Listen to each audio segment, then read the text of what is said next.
For this stir fry, sizzle your beef and then bubble it away with all those noodles to get all the flavour into it. It's a very quick and easy Japchae. Welcome back to Wok Wednesdays, guys. I'm Jeremy here from School of Wok, London's premier Asian cookery school, and it is a classic, speedy Wok Wednesday this week because we're making a steak Japchae, a steak Korean stir-fried noodle dish. So easy, here's how. Some onion, just sliced up. I'm just gonna sort of place everything on a little plate here. Set up my wok clock of ingredients. Carrot. Fine matchsticks will do. This is one of those dishes that you can just sort of knock up really quickly. Great for a snack, great for a dinner, great for a lunch, great for your breakfast, however you want to eat it. The key thing is it's quick. A little bit of red pepper.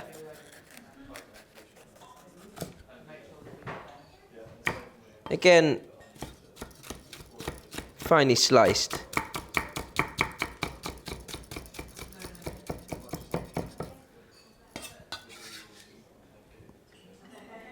And some cabbage. You don't need a lot for this. In fact, you don't need a lot of any of the vegetables because everything's sort of finely sliced up and it'll bulk out the noodles. But you want a nice balance of the noodles and the veg.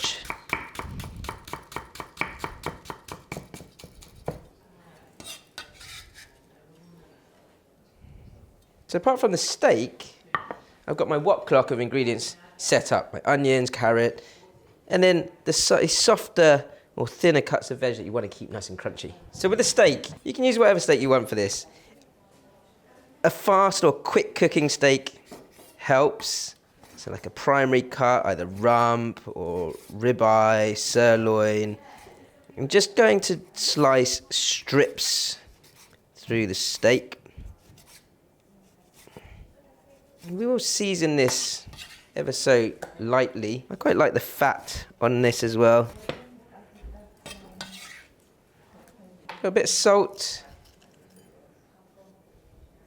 pinch of sugar, and about a teaspoon of sesame oil. And give that a good massage through. And then I've got my steak to sear.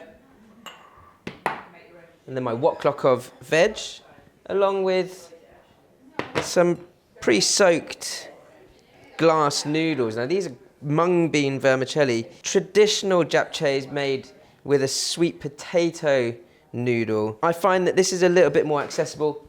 Either or, glass noodles work a treat. The sauce for this simple stir-fried noodle dish, about a tablespoon of oyster sauce. Just over a tablespoon, so 1.5 tablespoons of light soy, about a teaspoon of dark soy sauce, and a teaspoon of sesame oil. That sesame oil will just work nicely with the flavour or the seasoning of the steak too. That's going to be quite salty there, so you want about half a teaspoon of sugar to just balance that out. I've got some chicken stock just for adding in once all the ingredients and the sauce has gone in. What I'm going to do is I'm going to sear the steak first, and I'm going to place the seared steak over the noodles and bring it all back in at the end, just so that the steak doesn't overcook too quickly. Vegetable oil. Anything high heating works well here. You want to make sure that that oil is really smoking hot before the steak goes in. Your seasoned steak. Never lose that sizzle. I want that to caramelize, so I'm just going to let it sit and do its thing and then turn it once. That steak is still a little bit on the medium side. That's when I want to take it out. And the seasoning and the steak itself would have kind of flavored that oil. So from here, you can just start to go around your wok clock. Onions first.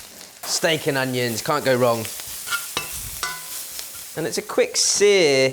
Every 30 seconds, you kind of add your next ingredient, especially because I've finely sliced or matchsticked the veg up.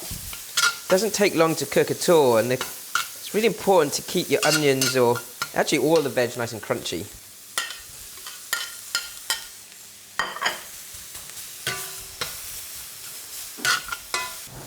Cabbage in.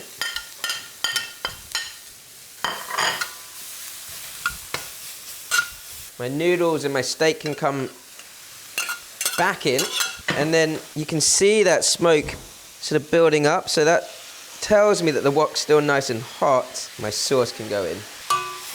Give that a nice fold through now.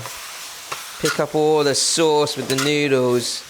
I'm just gonna allow the heat to build up a little more for the next 30 seconds before I pour a little bit of chicken stock around to allow that sauce to kind of really get into the noodles, allow the noodles to absorb the flavour. Nice sizzling sound. And the chicken stock can go in. Let that come to a really lovely, vigorous boil first, and then give it a stir. You want to do this on a nice high heat until most of that sauce has sort of been sucked into and absorbed by those noodles.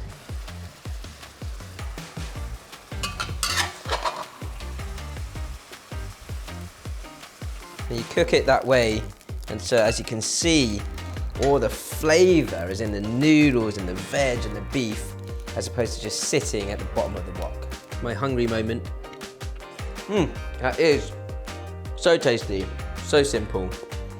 But that high heat and understanding how to move that heat around the wok is really important. There's loads of recipes like this on the channel. Don't forget to like, comment, subscribe, ding, hit that notification bell, and we'll see you soon.